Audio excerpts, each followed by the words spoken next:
वो गिरा ना कहीं इधर। हाँ मेरे बच्चों, आज जो है हम आपको एक नया नियम राउल्स लॉ के बारे में बताने का प्रयास कर रहे हैं। लास्ट टाइम पे आपने देखा कि जो सॉल्यूशन होते हैं जिसको हम विलियन होते हैं, विलियन पिछली वीडियो में हमने आपको बताया बहुत प्रकार से संभव है। दो चीजें इसमें, विलेय और विलायक, दो चीजें हैं। और यहाँ पर विलेय ठोस हो सकता है, आपका ठोस हो सकता है, द्रव हो सकता है, गैस हो सकता है। और वैसे ही जो विलायक है, विलायक भी आपके ठोस, द्रव व गैस सभी हो सकते हैं। कहने का मतलब ये जरूरी नहीं है कि जो विलयन है उसमें केवल जो है ठोस को जो है केवल द्रव में घोलना है और तभी हमारा विलयन बनेगा, ऐसा जरूरी नहीं है। विलायक कोई भी हो सकता है, द्रव की कोई प्रावस्था हो सकती है और विलेय कोई भी हो सकता है। तो आज हम जो है अन्य विलयनों का वर्णन हम कर चुके हैं। यहाँ पर हम ले रहे हैं द्रव जो विलयन होते हैं, द्रव विलयन, द्रव विलयन, जिसको हम कहते हैं लिक्विड जो सॉल्यूशन है आपका, इसके बारे में हम बात करेंगे। सपोज के लिए हमारे पास दो द्रव हैं, द्रव 1, द्रव 2, और इनको यदि हम मिला देते हैं तो हमारे पास एक विलयन बन जाता है। सपोज के लिए जो पहला द्रव है, ये द्रव है, ये दूसरा द्रव है। चाहे इसको ठोस ये ले लो, चाहे ये ले लो, चाहे द्रव कोई भी माना ठोस से मतलब ये विलेय हो सकता है, ये विलायक है माना, या ये विलेय हो सकता है, विलायक हो सकता है, लेकिन ये विलयन होगा, विलयन में दोनों होंगे। अब क्या किया हमने, इन दोनों को मिला दिया तो ये ऐसा विलयन बन गया जिसमें विलेय भी द्रव अवस्था में है और जो विलायक है ये भी जो है द्रव अवस्था में है। तो जो विलयन है ये भी द्रव अवस्था में ही होगा। ऐसा विलयन जो हमारा द्रव विलयन कहलाएगा। ये द्रव विलयन हो गया हमारा। अब हमने क्या करना है, ऐसे विलयनों का, क्योंकि इसका जो अपना वाष्पदाब होगा, जो विलयन है, वाष्पदाब हमने पिछले वीडियो में बताए, इसका अपना वेपर प्रेशर होगा, इसका अपना वेपर प्रेशर होगा, क्योंकि ये शुद्ध विलायक है। ये जो विलेय है द्रव अवस्था में है और ये शुद्ध है, तो इसका अपना जो है वाष्पदाब होगा इसका, और इसका भी अपना वाष्पदाब होगा। और जब हम इनको मिला देते हैं तो हम यहाँ पे देखेंगे कि इसका वाष्पदाब और इनके वाष्पदाब का या इनकी कंसंट्रेशंस का और वाष्पदाब का क्या संबंध है, यहाँ पर इसको समझाने का प्रयास किया गया राउल्ट्स महोदय के द्वारा। तो इसको हम कहते हैं राउल्ट का नियम।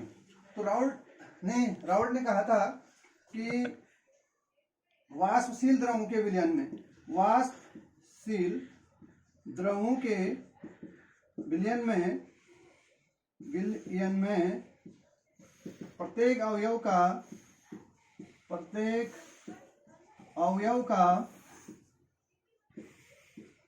आंशिक वाष्पदाब विलयन में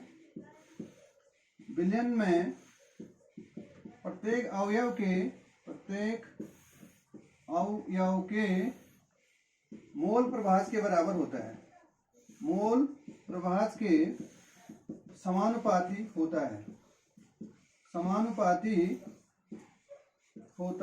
है। उन्होंने कहा इस प्रकार के विलयनों के लिए, वाष्पशील द्रवों के विलयन में प्रत्येक अवयव का जो आंशिक वाष्पदाब है, आंशिक वाष्पदाब विलयन में प्रत्येक अवयव के मोल प्रभाज के समानुपाती होता है। सपोज के लिए हमारे पास ये जो है सॉल्वेंट 1 और ये सॉल्वेंट 2 है। माना इसका आंशिक दाब P1 है और इसका मोल प्रभाज X1 है, और माना जो दूसरा घटक है, कंपोनेंट है, उसका जो उसका जो वेपर प्रेशर है, जिसको वाष्पदाब कहते हो, P2 है, और माना उसका जो है मोल अंश X2 है। तो राउल्ट्स महोदय के अनुसार ये है कि कोई भी घटक है, अभी विलयन जो ये बन गया, तो इस विलयन में क्या होगा कि हमने इसको इस प्रकार से हम बंद कर लेंगे। वाष्पदाब विकर्ण हम तभी करेंगे इनको जब हम बंद करेंगे।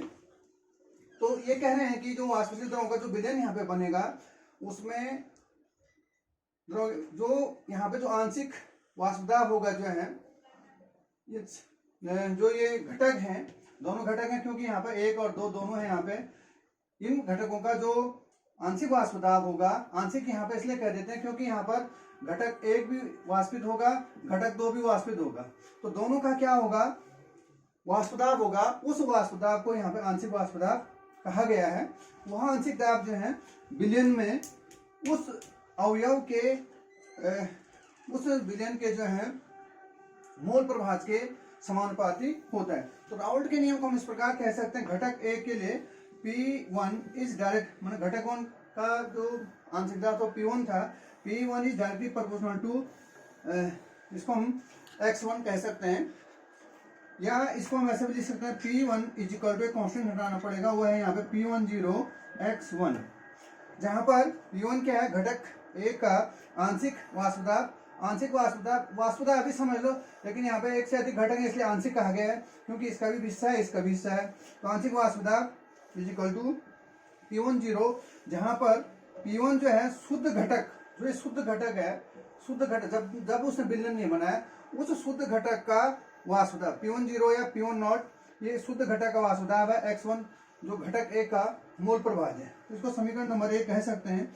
और उसी प्रकार से हम दूसरा लिख सकते हैं P2 is proportional to X2 दूसरे घटक के लिए, या P2 is equal to P2 not, इसके लिए P1 नॉट लिखा, तो इसके लिए P2 नॉट X2, समीकरण नंबर 2। अब जो है हम दोनों समीकरणों को, अब यहाँ पर यदि हम देखें इस मिश्रण का, जो ये मिश्रण हमने बनाया था, ये विलयन बनाया था, यहाँ पर दोनों का जो वाष्पदाब होगा आंशिक दाबों का योग होगा। तो डाल्टन के आंशिक दाब के नियमानुसार, जो डाल्टन है, डाल्टन क्या आंशिक दाब के नियमानुसार, डाल्टन के नियमानुसार, जो डाल्टन थे, डाल्टन का जो आंशिक दाब का नियम कहता है कि मिश्रण का जो संपूर्ण दाब होगा, जो मिश्रण यहाँ पर होगा, उस मिश्रण का संपूर्ण दाब घटक अवयवों के आंशिक दाबों के योग के बराबर होगा। ये डाल्टन का आंशिक दाब का नियम कहते हैं। तो इसके अनुसार जो है इस मिश्रण का संपूर्ण दाब capital P is equal to घटक अवयव, घटक 1 का जो आंशिक दाब P1 है और घटक 2 का P2 है। तो डाल्टन के नियमानुसार हम कह सकते हैं P1 is equal to P1 plus P2। अब हम यहाँ पर जो है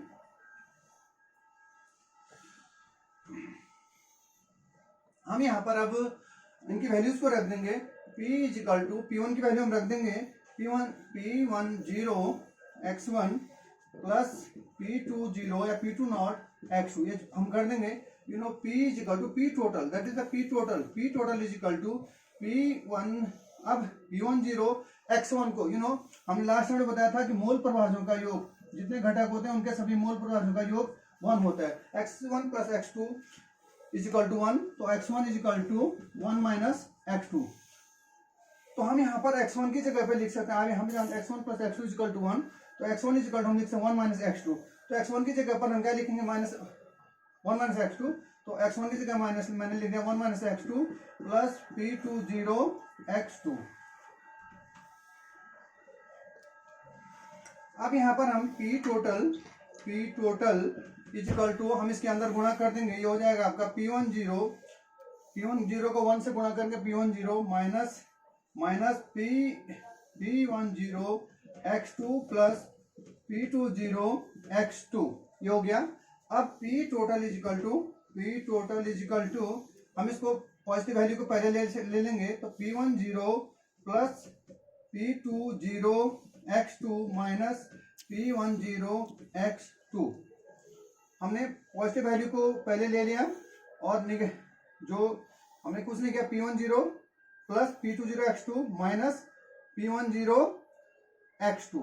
अब यहाँ पर हम क्या करेंगे, P total is equal to P10 plus, अब यहाँ पर हम दोनों में देखेंगे X2 is common and X2 common हो जाएगा, तो now will get P20 minus P10। तो या इसको ऐसा भी लिख सकते हैं, P total is equal to P10 plus P20 minus P10 into x2। इस प्रकार से ये जो है इसको हम जो हमारा राउल्स लॉ है, राउल्स लॉ का हम इसको एक गणितीय स्वरूप कह सकते हैं कि जहां पर P टोटल जो होगा वह शुद्ध घटक, जहां पर ये P10 क्या है, शुद्ध घटक 1 का वाष्प दाब, P20 शुद्ध घटक 2 का वाष्प दाब, और x2 क्या है, घटक 2 का मोल प्रभाज्य, ये इसका मान हो गया। अब यदि हम यहाँ पर ग्राफ बनाने का प्रयास करें इन दोनों घटकों को, ग्राफ जो मैं दूसरी वीडियो में बताता हूँ क्योंकि वीडियो बड़ी हो जाएगी, दूसरी वीडियो में बताता हूँ graph, second video. Now thank you.